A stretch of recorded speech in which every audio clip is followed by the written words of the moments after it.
Киноәлем арнасының көрермендері, сіздерге махаббат ертегісі телехикаясының 77-78 бөлімдерін баяндаймын. Ал сіздер менің еңбегімді бағалап, осы каналға тіркеліп кетіңіздер. Табыттың ішінде Махир есін жияды. Көзін аша салып, басында түк түсінбейді. Жан-жағын барлығын ұрғылап, Жанфиза, кім бар бұл жерде, шығарыңдар мені деп айғайлайды. Саваш та ақырын есін жияды. Жан-жағына қарап, Махирдің көмілі жатқанын көреді де, іштей өзінің кінәсін сезініп, Махир, кешірші мен не бүлдіріп қойдым деп оған еңбектеп көмектесуге бара жатқан кезде, оған Күршат мырза қоңырау шалып қалады. Бірақ ол телефонды алып үлгермей, сол жерде өліп кетеді. Жанфиза қайғырып жылап отырады. Бір кезде оның сағаты бар есіне түсіп, тығылып білдіртпей әкесіне қоңырау шалады. Күршат Махир қоңырау шалып жатыр деп қуанып кетеді. Арғы жағынан Селим мен Рашидтің сөйлесіп жатқанын естиді. Жанфиза, жіберіңдер мені, сендерді бәрібір менің әкем ұстап алады. Селим Жанфизаға сенің Махирің өлді дейді. Жоқ, ол өлген жоқ, ол әлі өмір сүреді, сендер оны тірідей көміп тастадыңдар, сендер не деген қаншерсіңдер дейді. Күршат мырза ақыры Махирді құтқаруға барады. Орманның ішінде ары-бері іздейді. Ол жерде өліп жатқан адамдарды көреді де сол жерге жүгіріп барады. Саваш, қане тұр, не болды саған дейді. Сөйтіп ол оның өлгеніне көз жетеді. Жанфизаның Махирді көміп тастады дегенін білген соң Махир дереу сол жерді қаза бастайды. Махир, мен келдім, сәл шыда, мен сені құтқарамын, кішкене шыдай тұр дейді. Жерді ақыры қазып біткен соң Махирдің табытының бетін ашады. Махир, есіңді жи, Махир, мен естіп тұрсың ба? Күршат қорыққаннан, әлде мен кеш қалдым ба? Мүмкін емес, Махир, сен өлмеуің керексің. Сен Жанфизаның жанында болу керексің, Махир. Қане, есіңді жи дейді. Күршат Алладан сыйынып көмек сұрайды. Бір кезде Махир есін жияды. Күршат мырза қуанып, Аллаға шүкір, Махир, сен амансың, сен тірісің, мен жаныңдамын дейді. Махирдің есі кіресілі шығасылы болып тұрады, бірақ бар ойы Жанфизада болады. Мында Асаф мырза мен Афет ханым Ферманның отадан шыққанын күтіп отыр. Эфсане де терезеден секіріп кеткен соң аман қалады. Махир, мен Жанфизаны құтқаруым керек деп көлікке қарай жүгіреді. Күршат Махирге, Жанфиза маған сенің сағатың арқылы қоңырау шалды дейді. Селим мен Рашид Жанфизаға сені енді ешкім құтқара алмайды. Оның үстіне сен ұзақ уақытқа ұйқыға кетесің дейді. Жанфиза қорқып, сендер маған не істемексіңдер дейді. Мында Махир Жанфизаның сағатындағы GPS арқылы олардың артынан аңдып барады.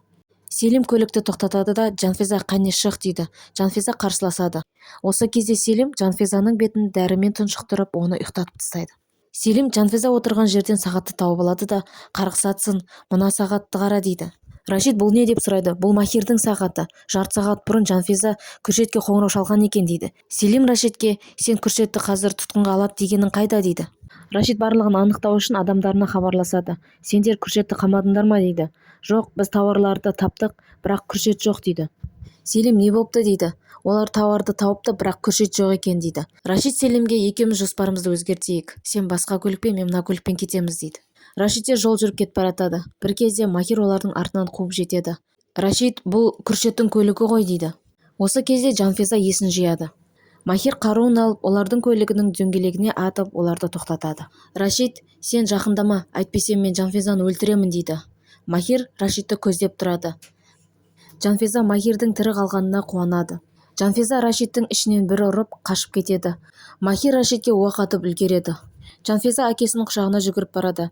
Әке, сен Махирді құтқардың ба дейді. Я қызым дейді. Рашидтің алдына Махир келеді. Мен сенің әкеңмен о дүниеге барып есептесемін дейді.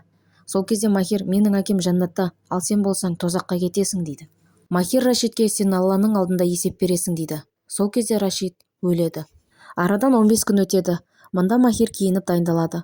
Махирге жасаған ерлігі үшін жоғарғы комиссар лауазымын береді. Барлық отбасы Махирдің марапаттау рәсіміне баруға жиналып тұрады. Асаф мырза Махирге әкесінің медалін кеудесіне тағып береді. Әрдайым әкең жанында жүргенін сезініп жүр дейді. Әкесінің медалін ұстап, Махирдің кеудесінде қуаныш пен мақтаныш кернеп тұрады. Күршат мырза, ана, сен дайын емессің бе? Мен сені апарып тастайын дейді.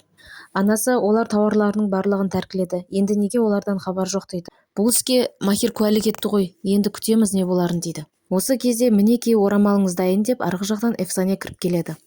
Ренжіме Эфсане, сені шақырған жоқ, әйтпесе барар едің дейді. Өйткені ол жақта Ферман бар ғой дейді. Эфсане болса, жоқ, мен енді Ферманды ұмыттым дейді. Салтанатты рәсімде Махирдің үлкен жасаған ерлігін айтады. Махир ұзақ жылдар бойы сақталып келе жатқан қылмыстың бетін ашты. Ол өзінің басын үлкен қатерге тігіп, өкінішке орай арамыздағы серіктес әріптесіміздің қылмысын ашкерлеп берді. Махирдің бұл батылдығы арамыздағы өкінішке орай шахид болған Мехмет Илмаздың еңбегінің жемісі деп білеміз. Марқұм комиссар Мехмет Йылмаздың да еліміз үшін сіңірген еңбегі өте зор. Осы орайда марапат үшін ортаға Махир Йылмазды шақырамын дейді. Барлықтары орнынан тұрып қол шапалақтайды. Осы кезде Күршет мырза сырттан сығалап қарап тұрады. Махирге жоғарғы комиссар шеніндегі медальдарды тағады. Барлығы да қол шапалақтап көздеріне жас алып қарап отырады. Осы кезде Инже жігітімен келіп жайғасады. Махир ортаға шығып сөз сөйлейді. Осы істеген ерлігінің барлығын әкесіне арнайды. Күршет мырза да артқы орындықта отырып қарап отырады. Күршет мырзаны Инже байқап қояды. Махирдің әкесіне арнап айтып жатқан әсерлі әңгімелерінен барлығы да көздеріне жас алып қалады. Осы сәтте Күршеттің жүрегінде қатты өкініш орнайды. Өзінің істеген қылмысына қатты өкініп, Мехмет Йылмаз, мені кешіре гөр деп көзіне жас алады. Махир сөзін, мен әкемнің бітпей қалған ісін аяқтадым деп ойлаймын дейді. Дәл осы кезде Махирдің әкесі де сол залда отырып оған қуанышпен қарап отырғандай болады. Махирдің алған марапатымен барлық отбасысы келіп құттықтайды. Селим Рашидтің бейіт басына келіп жылап отырады. Селим Рашидке, сен неге маған ертерек айтпадың? Егер мен бұны ертерек білгенімде, бұндай қатыгез болып өспейтін бе едім, бұндай қылмыскер болмайтын бе едім дейді. Сол кезде Селим Рашидтің мен сенің әкеңмін деп алғаш айтқан кезін есіне түсіреді. Селим Рашидке кезінде, сен неге маған ертерек айтпадың, осы уақытқа дейін қайда болдың дейді. Мен де жақында білдім. Селим болса, өтірік айтасың, сен мені тастап кеткенсің дейді.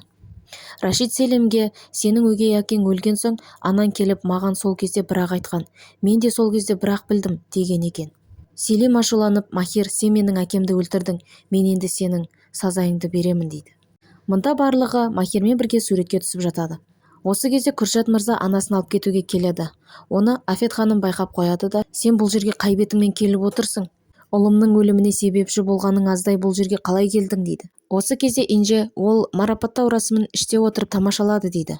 Оны естіген Асаф мырза ашуланып кетеді. Сенде ұят деген бар ма өзі? Ұлымның қаншері болып алып, енді марапаттау рәсімінде қай бетіңмен отырдың дейді. Күршеттің анасы, ол мемлекетке көмектесті ғой, өзінің қателігін біледі дейді. Я, көмектескенін білемін, енді бірақ көзіме көрінбесін деп оны қуып жібереді. Ал Жанфеза болса Махирге, Махир мен әкем мен әжеме барайын деп жүгіріп кетеді. Эфсане Жанфезаға, мені осында қалдырғаныңа рахмет, сен не деген мейірімдісің дейді. Саре болса, сенің осында екеніңді әлі де Махир білмейді дейді.